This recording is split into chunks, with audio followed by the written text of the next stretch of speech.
ഈശോ മിശിഹായ്ക്ക് സ്തുതിയായിരിക്കട്ടെ. ഞാൻ മാണിപ്പറമ്പിലച്ചൻ. സീറോ മലബാർ വേദ പഞ്ചാംഗം ഉയിർപ്പ് കാലം 3-ാം ഞായർ.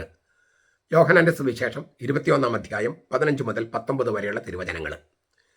അവർ പ്രാതൽ കഴിച്ചതിന് ശേഷം യേശു ശിമോൻ പത്രോസിനോട് ചോദിച്ചു, യോഹന്നാന്റെ മകനായ ശിമയോനെ, നീ ഇവരെക്കാൾ അധികമായി എന്നെ സ്നേഹിക്കുന്നുവോ? അവൻ പ്രതിവചിച്ചു, ഉവ്വ് കർത്താവേ, എനിക്ക് നിന്നോട് പ്രിയമുണ്ട് എന്ന് നീ അറിയുന്നുവല്ലോ. യേശു അവനോട് പറഞ്ഞു, എൻ്റെ കുഞ്ഞാടുകളെ മേയിക്കുക. അവൻ രണ്ടാമതും അവനോട് ചോദിച്ചു, യോഹന്നാന്റെ മകനായ ശിമയോനെ, നീ എന്നെ സ്നേഹിക്കുന്നുവോ? അവൻ പ്രതിവചിച്ചു, ഉവ്വ് കർത്താവേ, എനിക്ക് നിന്നോട് പ്രിയമുണ്ട് എന്ന് നീ അറിയുന്നുവല്ലോ. അവൻ അവനോട് പറഞ്ഞു, എൻ്റെ ആടുകളെ പരിപാലിക്കുക. അവൻ മൂന്നാമതും അവനോട് ചോദിച്ചു, യോഹന്നാന്റെ മകനായ ശിമയോനെ, നിനക്ക് എന്നോട് പ്രിയമുണ്ടോ? എന്നോട് പ്രിയമുണ്ടോ എന്ന് മൂന്നാമതും അവൻ ചോദിച്ചത് കൊണ്ട് പത്രോസ് ദുഃഖിച്ചു. അവൻ അവനോട് പറഞ്ഞു, കർത്താവേ, നീ സകലവും അറിയുന്നു. എനിക്ക് നിന്നോട് പ്രിയമുണ്ട് എന്നും നീ തിരിച്ചറിയുന്നു. യേശു അവനോട് പറഞ്ഞു, എൻ്റെ ആടുകളെ മേയിക്കുക. ആമേൻ ആമേൻ, ഞാൻ നിന്നോട് പറയുന്നു, നീ യുവാവായിരുന്നപ്പോൾ നീ തന്നെ അരകെട്ടുകയും ഇഷ്ടമുള്ളിടത്തേക്ക് നടക്കുകയും ചെയ്തു. പ്രായമാകുമ്പോഴോ നീ കൈനീട്ടുകയും മറ്റൊരുത്തം നിന്റെ അരകെട്ടുകയും നിനക്ക് ഇഷ്ടമില്ലാത്തടത്തേക്ക് നിന്നെ കൊണ്ടുപോവുകയും ചെയ്യും. ഏത് വിധത്തിലുള്ള മരണത്താൽ അവൻ ദൈവത്തെ മഹത്വപ്പെടുത്തുമെന്ന് സൂചിപ്പിക്കാനാണ് അവൻ ഇത് പറഞ്ഞത്. ഇത് പറഞ്ഞതിന് ശേഷം അവൻ അവനോട് പറഞ്ഞു, എന്നെ അനുഗമിക്കുക.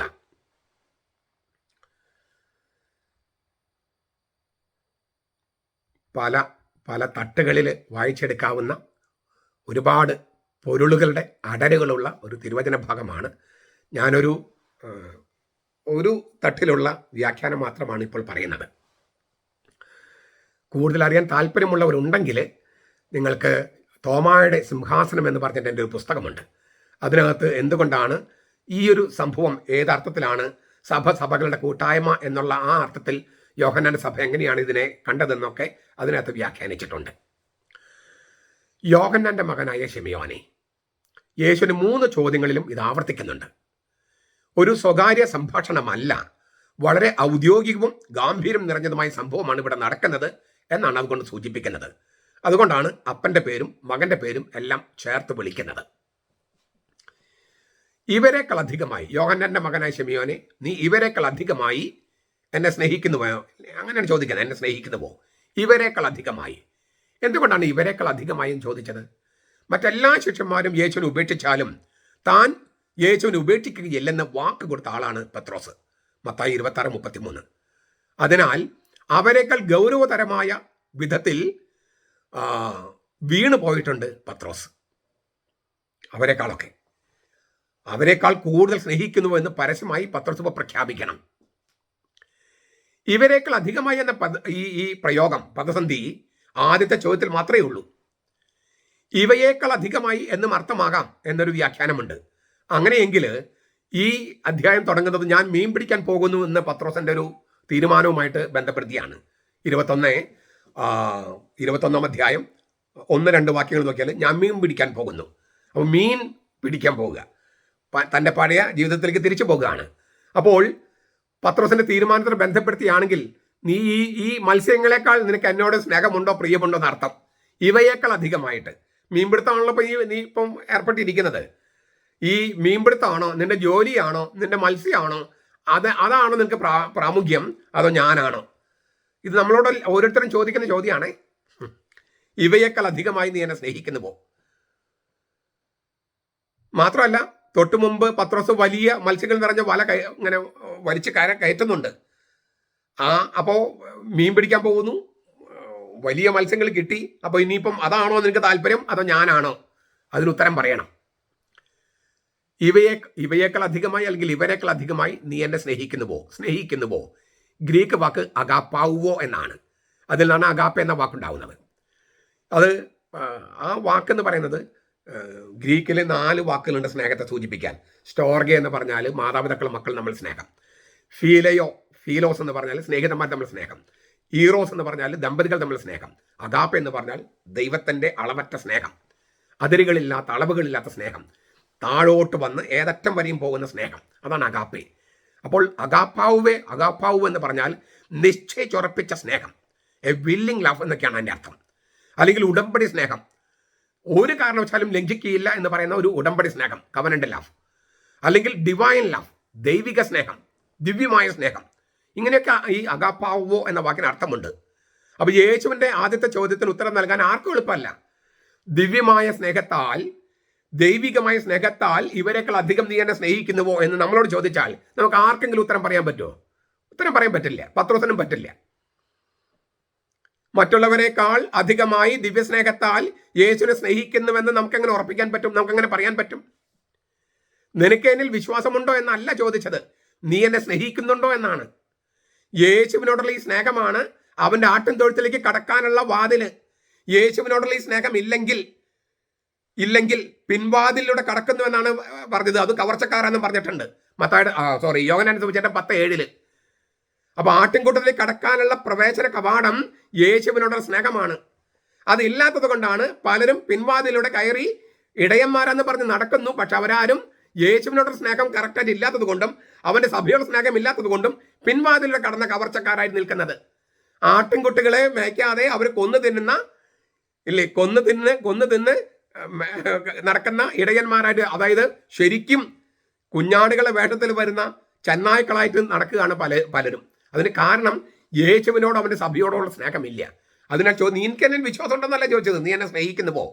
യേശുവിനോടുള്ള സ്നേഹവും അവന്റെ സഭയോടുള്ള സ്നേഹവുമാണ് ആ സഭയാകുന്ന ആട്ടിൻകൂട്ടത്തിലേക്ക് പ്രവേശിക്കാനുള്ള പ്രവേശന കവാടം. അതില്ലാത്തവര് പിൻവാതിലൂടെ കടക്കുന്ന കവർച്ചക്കാരാണ്. യോഹന്നാൻ 10:7. അപ്പൊ നീ എന്നെ സ്നേഹിക്കുന്നുവോ? ആ സ്നേഹം എന്ന കവാടത്തിലൂടെ എൻ്റെ ആട്ടിൻകൂട്ടത്തിലേക്ക് കടക്കാൻ നീ തയ്യാറുണ്ടോ എന്നാണ്. ദിവ്യമായ സ്നേഹത്താൽ നീ എന്നെ സ്നേഹിക്കുന്നുവോ? പത്രോസിന്റെ മറുപടി എന്താണ്? ഉവ്. അത് ഉവ് നല്ല അർത്ഥത്തിലല്ല, പ്രയാസമാണ്, ഉത്തരം പറയാൻ പ്രയാസമാണ്. യെസ് എന്ന് പറഞ്ഞാൽ നോ എന്നാണ് അർത്ഥം. ഉവ് എന്ന് പറഞ്ഞാൽ ഞാൻ ആലോചിക്കട്ടെ എന്നുള്ള അർത്ഥത്തിലാണ്. ഉവ്, കർത്താവേ എനിക്ക് നിന്നോട് പ്രിയമുണ്ട്. അഗാപ്പാവുവോ എന്നാണ് ചോദിച്ചത് കർത്താവ്. ദിവ്യമായ സ്നേഹം, ദൈവികമായ സ്നേഹം ഉണ്ടോ എന്ന്. പത്രോസ് പറഞ്ഞത് ഫീലയോ എന്നാണ്. ഫീലയോ, സുഹൃത്തുക്കൾ നമ്മൾ സ്നേഹം ഞാൻ പറഞ്ഞല്ലോ. ഫീലയോ, പ്രിയം, ഇഷ്ടം എന്നൊക്കെ അർത്ഥം. സുഹൃത്തുക്കൾ തമ്മിൽ സ്നേഹമാണ്. അത് ദിവ്യസ്നേഹം പോലെ അഗാധമോ പരിശുദ്ധമോ അല്ല. ഇവരെക്കാൾ അധികം നീ എന്നെ ദിവ്യസ്നേഹത്താൽ സ്നേഹിക്കുന്നുവോ എന്ന യേശുവിന്റെ ചോദ്യത്തിന് പത്രോസ് കൊടുക്കുന്ന മറുപടി ഒരു സുഹൃത്തിനോടുള്ള പ്രിയമാണ് എനിക്ക് നിന്നോടുള്ളതെന്നാണ്. പക്ഷെ എങ്കിലും യേശുവിനെ സ്നേഹിക്കാനുള്ള മോഹം അവിടെയുണ്ട്, പത്രോസിനുണ്ട്. അത് കേമമാണ്, നമുക്കുണ്ടായ നന്ന്. പത്രോസിന്റെ ഉത്തരം അത്ര തൻ്റെ സ്റ്റാൻഡേർഡ്, താൻ പ്രതീക്ഷിച്ച സ്റ്റാൻഡേർഡിന് ഒപ്പൊന്നും അല്ലെങ്കിലും ഈശോ പത്രോസിനോട് പറഞ്ഞു, എൻ്റെ കുഞ്ഞാടുകളെ മേയ്ക്കുക, എൻ്റെ കുഞ്ഞാടുകളെ മേയ്ക്കുക. ഒന്ന്, യേശുവിൻ്റെതാണ് അജഗണം, പത്രോസിൻ്റെതല്ല. എൻ്റെ കുഞ്ഞാടുകളെന്ന് പറഞ്ഞത്. രണ്ട്, ആ അജഗണത്തെ മേയ്ക്കാനുള്ള ചുമതല യേശു തന്നെ പത്രോസിനെ ഭരമേൽപ്പിക്കുകയാണ്. സഭയുടെ പരമാധികാരിയായി പത്രോസിനെ യേശു തന്നെ നിയമിക്കുന്നതിലൂടെ ക്രിസ്തുവിന്റെ അധികാരത്തിൽ മറ്റാർക്കുമില്ലാത്ത തരത്തിൽ പത്രോസിന് പങ്കു കൊടുക്കുകയാണ്. അതാണ് ഇപ്പൊ നമ്മൾ ആ പത്രോസിന് കൊടുത്ത അധികാരം പത്രോസിന്റെ കുടുംബകാര്യമായിട്ടല്ലല്ലോ, സഭയുടെ കാര്യമായിട്ടാണ്. അതാണ് മാർപ്പാപ്പയിലൂടെ പിന്തുടരുന്നത്. ഈ നിയമനവും വാഴിക്കലും സഭ അംഗീകരിച്ചു. അത് അംഗീകരിച്ചതിന് തെളിവാണ് ഇന്നും കത്തോലിക്ക സഭ ഇങ്ങനെ നിലനിൽക്കുന്നത്. സഭയുടെ പരമാധികാരിയായി പത്രോസ് സഭയിൽ പ്രവർത്തിച്ചുവെന്നും നമുക്ക് തെളിവുകളുണ്ട്. തന്റെ ഒന്നാമത്തെ ലേഖനം എഴുതുന്ന കാലയളവിൽ പത്രോസ് സ്വയം വിശേഷിപ്പിക്കുന്നത് മുഖ്യ ഇടയൻ എന്നാണ്. 1 പത്രോസ് 5:4. യേശുവാണ് നല്ല ഇടയൻ, സാക്ഷാൽ ഇടയൻ. യോഹന്നാൻ 10:11. ആ നല്ല ഇടയൻ പത്രോസിനെ തന്റെ സഭയുടെ ഇടയനായി വാഴിക്കുന്നു. ഇടയ ദൗത്യം പത്രോസിനെ ഏൽപ്പിക്കാൻ യേശുവിന് സന്തോഷം മാത്രമേ ഉള്ളൂ. കാരണം അതായിരുന്നു ദൈവപിതാവിന്റെ ഹിതം. കത്തോലിക്ക സഭയുടെ മതബോധനം 553, 881. മാത്രമല്ല അതിലൂടെയാണ് യേശുവിന്റെ മനുഷ്യാവതാരത്തിന്റെ ഉദ്ദേശ്യം അവന്റെ രണ്ടാമത്തെ ആഗമനം വരെ ഭൂമിയിൽ തുടരാൻ സാധിക്കുന്നത്. ഈ തിരുവചനങ്ങളുടെ വെളിച്ചത്തിലാണ് സഭ ഇങ്ങനെ പ്രഖ്യാപിച്ചത്. സാർവത്രിക സഭയുടെ മുഖ്യ ഇടയനും കാണപ്പെടുന്ന തലവനുമായി ക്രിസ്തു പത്രോസിനെ പരസ്യമായി പ്രഖ്യാപിച്ച് വാഴിച്ചു. ഒന്നാമത്തെ സൂനോദോസിന്റെ ഒരു വകുപ്പാണത്. മൂന്നാമത് ഗ്രീക്കിലെ ബോസ്കോ എന്ന വാക്കാണ് നാം മേയിക്കുക എന്ന് തർജ്ജമ ചെയ്യുന്നത്. തീറ്റിപ്പോറ്റുക, പോറ്റി വളർത്തുക, പരിപോഷിപ്പിക്കുക എന്നൊക്കെ അർത്ഥമുണ്ട്. ഗ്രീക്കിൽ അർണി എന്ന വാക്കാണ് നാം കുഞ്ഞാടുകൾ എന്ന് തർജ്ജമ ചെയ്യുന്നത്. പത്രോസ് സഭയിലെ തീരെ ചെറിയ അംഗങ്ങളെ ഊട്ടുകയും പോറ്റുകയും വേണം. എങ്ങനെയാണ് ഊട്ടുകയും പോറ്റുകയും എന്ന് പറഞ്ഞാൽ അത് ഭൗതികമായി അപ്പം കൊടുക്കുന്നതിനെ കുറിച്ചല്ല. അതും കൊടുക്കേണ്ടി വരാം, പക്ഷെ അതല്ല ഇവിടെ ഉദ്ദേശിക്കുന്നത്. വചനം കൊണ്ടും കൂദാശ കൊണ്ടും. അപ്പോൾ വചനവും കൊടുത്ത് കൂദാശകളും കൊടുത്ത്, വചനപ്രഘോഷണമാണ് കൂദാശ, വചനത്തിന് ജീവൻ വയ്ക്കുന്ന നിമിഷമാണ് കൂദാശ. അതെല്ലാം കൊടുത്ത് ഈ സഭയിൽ അംഗങ്ങളെ തീറ്റിപ്പോറ്റണമെന്നാണ് പത്രോസിനോട് ഈശോ പറയുന്നതും ആവശ്യപ്പെടുന്നതും. നമ്മൾ 2-3 ചോദ്യങ്ങളിലേക്കൊന്നും ഇപ്പം നമ്മൾ കടക്കുന്നില്ല. ഇത് ഇപ്പം ഈ പറഞ്ഞിടത്തോളം തന്നെ നമുക്ക് ധ്യാനിക്കാൻ ഇഷ്ടം പോലെയായി. നമുക്ക് ഈ യേശുവിൻ്റെ സഭ, അവൻ്റെ സഭ, ആ സഭ, അതിന് കർത്താവ് തന്നെ നിയമിച്ച മുഖ്യ ഇടയൻ, ഇതെല്ലാം അംഗീകരിക്കുക എന്ന് പറഞ്ഞാൽ ഒരുപാട് അർത്ഥങ്ങളുണ്ട്. ഒന്ന്, ഇത് അംഗീകരിക്കാതെ സഭയിൽ നിന്ന് വിട്ടുപോയവരൊക്കെ തിരിച്ചു കൊണ്ടുവരിക എന്ന അർത്ഥമുണ്ട്. 2, നമ്മൾ തന്നെയും മാർപ്പാപ്പി അനുസരിക്കുക എന്ന അർത്ഥമുണ്ട്. മാർപ്പാപ്പി അനുസരിക്കാതെ തോന്നി പോലെ കുർബാന ചൊല്ലുന്ന ഒരു രൂപത തന്നെ നമുക്കുണ്ട്. പിന്നെ മാർപ്പാപ്പി അനുസരിക്കുന്നെന്ന് പറയുകയും ഏകീകൃത കുർബാന ചൊല്ലുന്ന് പറഞ്ഞിട്ടും തോന്നി പോലെ കുർബാന ചൊല്ലുന്ന ആളുകളുണ്ട്. തോന്നി പോലെ കൂട്ടുകയും കുറയ്ക്കുകയും ചെയ്യുന്നവരുണ്ട്. അതായത് മാർപ്പാപ്പി അനുസരിക്കുന്നത് പറയുകയും അനുസരിക്കാതിരിക്കുകയും ചെയ്യാം. ഈ തിരുവചനങ്ങളിൽ പറയുന്ന നീ എന്നെ സ്നേഹിക്കുന്നുവോ എന്നുള്ള ആ ചോദ്യത്തിന് ഉത്തരം കൊടുക്കാൻ പറ്റാത്തവർ, നമ്മൾ ഉത്തരം കൊടുത്താൽ പോലും നമുക്ക് അതുപോലെ ജീവിക്കാൻ അത്ര എളുപ്പമല്ല. എന്നിട്ട് അതൊരു ദൗർബല്യമായിട്ട് വരാം. ഇത് ദൗർബല്യമല്ലല്ലോ. മാർപ്പാപ്പി അനുസരിക്കാതെ ഇല്ലിസിറ്റ് കുർബാന ചൊല്ലുന്നത് ദൗർബല്യമല്ലല്ലോ. അത് മാലിസ് ആണ്, കുറ്റകൃത്യമാണ്, കറപ്ഷനാണ്. അപ്പൊ ഈ വചനം ധ്യാനിക്കുമ്പോൾ നമ്മുടെ കൺവെട്ടത്തെ കാണുകയാണ് മാർപ്പാപ്പി അംഗീകരിക്കാത്ത ഒരു രൂപത, മാർപ്പാപ്പി അംഗീകരിക്കാത്ത മെത്രാന്മാര്, മാർപ്പാപ്പി അംഗീകരിക്കാത്ത ഒരു സഭാ തലവൻ. എന്നിട്ട് അവരൊക്കെ വിചാരിക്കുന്നത് ഞങ്ങൾ യേശുവിനെ സ്നേഹിക്കുന്നു. പലരും പിൻവാതിലൂടെ കയറിക്കൂടുന്നു. എന്തൊരു കഷ്ടമാണിത്. എന്നിട്ട് നമുക്ക് ഒരു ക്രെഡിബിലിറ്റി നഷ്ടപ്പെട്ട നേതൃത്വമാണിപ്പോൾ. ക്രെഡിബിലിറ്റി നഷ്ടപ്പെട്ടവർ എല്ലാവരും പറഞ്ഞത് അച്ഛന്മാരുടെ പിന്നെ മെത്രാന്മാരുടെ ബഹുമാനം പോയെന്നാണ്. ബഹുമാനം പോയിട്ടുണ്ടാകാം, പക്ഷെ അതല്ലല്ലോ വിഷയം. ബഹുമാനം പോണെങ്കിൽ പോട്ടെ, അതല്ല വിഷയം. ക്രെഡിബിലിറ്റി, വിശ്വാസ്യത നഷ്ടപ്പെട്ടിരിക്കുന്നു. എന്തുകൊണ്ട്? ഈ പറഞ്ഞതുപോലെ പത്രോസിനോട് ചോദിച്ച ചോദ്യം നമ്മൾ ഓരോരുത്തരും ചോദിക്കുകയാണ്. ഇവരെക്കാൾ അധികം ദൈവസ്നേഹത്താൽ നീ എന്നെ സ്നേഹിക്കുന്നുവോ? ഉത്തരം കൊടുക്കാൻ പ്രയാസമുള്ള ചോദ്യമാണ്. എങ്കിലും എനിക്ക് നിന്നോട് പ്രിയമുണ്ട്. ഒരു സുഹൃത്തിനോടുള്ള പോലെ നിന്നെ സ്നേഹിക്കാനുള്ള എനിക്ക് നിന്നോട് പ്രിയമുണ്ട്. ആ ഒരു മോഹമെങ്കിലും പ്രകടിപ്പിക്കാനും ആ മോഹത്തിനനുസരിച്ച് ജീവിക്കാനും നമുക്ക് കഴിയുന്നുണ്ടോ ഇല്ലയോ എന്ന് വളരെ ഗൗരവത്തോടെ ചിന്തിക്കണം. വളരെ ഗൗരവത്തോടെ ഓരോരുത്തരും ചിന്തിക്കണം. കാരണം നമ്മുടെ കൺവെട്ടത്ത് ഇങ്ങനൊരു സംഭവം ഉണ്ടാകുന്നത് വരെ നമുക്ക് ഈ വചനത്തിന്റെ പ്രസക്തി ഒരുപക്ഷെ മനസ്സിലായിട്ടില്ല. ഇപ്പൊ നമ്മുടെ കൺവെട്ടത്തെ കാണുകയാണ് തിരുവചനത്തെ നഗ്നമായി ലംഘിക്കുന്ന ഒരു സഭ, അതിലെ ഒരു രൂപത, ആസ്ഥാന രൂപത, അതിനോട് ചേർന്ന് നിൽക്കുന്ന കുറെ ശീശമക്കാരുടെ മറ്റു രൂപതകള്.